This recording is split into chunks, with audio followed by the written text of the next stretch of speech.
മുഖ്യമന്ത്രി ജഗതി ശ്രീകുമാറിന്റെ അടുത്തേക്ക് പോകുന്ന ദൃശ്യങ്ങളാണ് കാണുന്നത്. വേദിയിൽ നിന്ന് ഇറങ്ങി മുഖ്യമന്ത്രി ഉൾപ്പെടെയുള്ള ും ജഗതി ശ്രീകുമാറിന്റെ അടുത്തേക്ക് ഇപ്പോൾ വന്നിരിക്കുകയാണ്. അദ്ദേഹവുമായി സ്നേഹ സംഭാഷണത്തിൽ ഏർപ്പെട്ടിട്ടുള്ള രംഗമാണ് ഇപ്പോൾ കാണാൻ സാധിക്കുന്നത്. മറ്റ് ശങ്കർ ഉൾപ്പെടെയുള്ള ആളുകൾ അടുത്ത് നിൽപ്പുണ്ട്. ഒരുപക്ഷെ ലാലേട്ടൻ എന്ന് പറയുമ്പോൾ ലാലേട്ടന്റെ സിനിമകളിൽ ഏറ്റവും കൂടുതൽ നമ്മൾ കണ്ട മറ്റൊരു പ്രമുഖ നടന്മാരിൽ ഒരാളാണ് ഈ ജഗതി ശ്രീകുമാർ എന്ന് പറയുന്നത്. അദ്ദേഹത്തെ ഇപ്പോൾ മുഖ്യമന്ത്രി കണ്ടു. സ്നേഹ സംഭാഷണത്തിന് ശേഷം വേദിയിലേക്ക് മടങ്ങിപ്പോവുകയാണ്. അതിൻ്റെ ദൃശ്യങ്ങളാണ് നമ്മൾ കാണുന്നത്. എന്തായാലും ലാലേട്ടനായിട്ടുള്ള കാത്തിരിപ്പിൽ തന്നെയാണ് പരിപാടി. നേരത്തെ പറഞ്ഞതുപോലെ 5 മണിക്ക് ആരംഭിക്കുമെന്ന് പറഞ്ഞെങ്കിലും സമയം ഇപ്പോൾ 5:20 കഴിഞ്ഞിരിക്കുകയാണ്. എല്ലാവരുടെയും കണ്ണുകളും വേദിയിലേക്കാണ്. ആ മഹാനടന് ആദരമർപ്പിക്കുന്ന ചടങ്ങിലേക്ക് വരവ് കാത്തിരിക്കുകയാണ് മലയാളികൾ.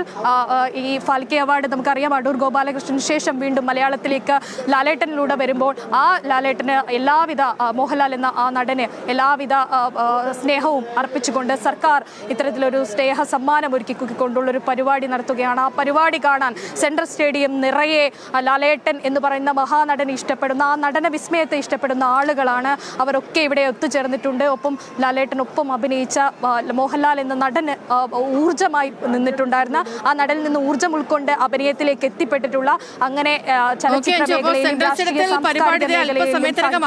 മുഖ്യമന്ത്രി അടക്കമുള്ള എല്ലാവരും അവിടെ എത്തിയിട്ടുണ്ട്. വിശിഷ്ട അതിഥികളൊക്കെ എത്തിയിട്ടുണ്ട്. ഇനിയിപ്പോ മലയാളത്തിന്റെ മഹാനടൻ മോഹൻലാലിന്റെ വരവിന് വേണ്ടിയുള്ള കാത്തിരിപ്പാണ്. ഇപ്പോൾ അഞ്ചു പറഞ്ഞ പോലെ എങ്ങനെയാകും ലാലേട്ടൻ വരിക? അദ്ദേഹം ധരിച്ചിരിക്കുന്ന ഡ്രസ്സ് എന്തായിരിക്കും എന്നതിൽ പോലും ഒരു കൗതുകമാണ്. മുണ്ടൊക്കെ ഉടുത്ത് അങ്ങനെ ആയിരിക്കും വരിക, അതോ വേറെ ഏതെങ്കിലും ഡ്രസ്സിലൊക്കെ ആയിരിക്കും? അതിലുമൊക്കെ ആളുകൾക്ക് കൗതുകമാണ് എങ്ങനെയായിരിക്കും ലാലേട്ടൻ വരിക എന്നുള്ളത്.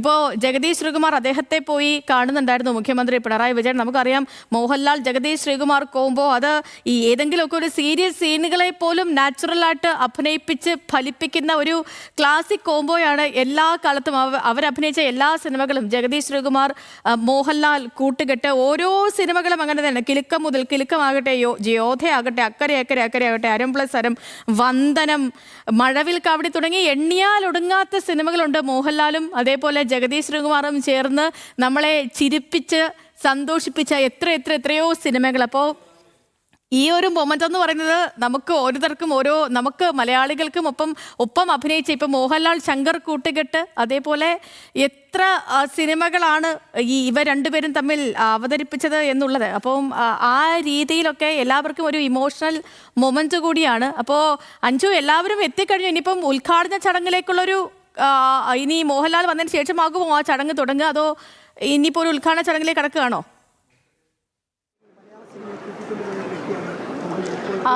സേതു, മോഹൻലാൽ എന്ന് പറഞ്ഞ നടനായിട്ടുള്ള കാത്തിരിപ്പിലാണ്. സേതു സൂചിപ്പിച്ചതുപോലെ മുണ്ടുടുത്തിട്ടാണോ വരിക, അല്ലാതെ മോഹൻലാൽ എങ്ങനെയായിരിക്കും വരിക എന്നതോ ഒരാകാംക്ഷ കൂടി ഉണ്ട് ആളുകൾക്കിടയിൽ. അതിപ്പോൾ ലാലേട്ടൻ എങ്ങനെ വന്നാലും ഇരു കൈകളോടുകൂടി ലാലേട്ടൻ്റെ വരവ് അത് ഒരുപക്ഷെ ഈ കരഘോഷം നമുക്ക് കേൾക്കാൻ സാധിക്കും. ലാലേട്ടൻ എത്തിച്ചേർന്ന് അത് ഏത് വേദികളിലും ലാലേട്ടൻ എത്തുമ്പോൾ അത്തരത്തിൽ തന്നെയാണ് ആരാധകരുടെ ഒരു സ്നേഹപ്രകടനം അത്തരത്തിലാണ് കാഴ്ചവെക്കുന്നത്.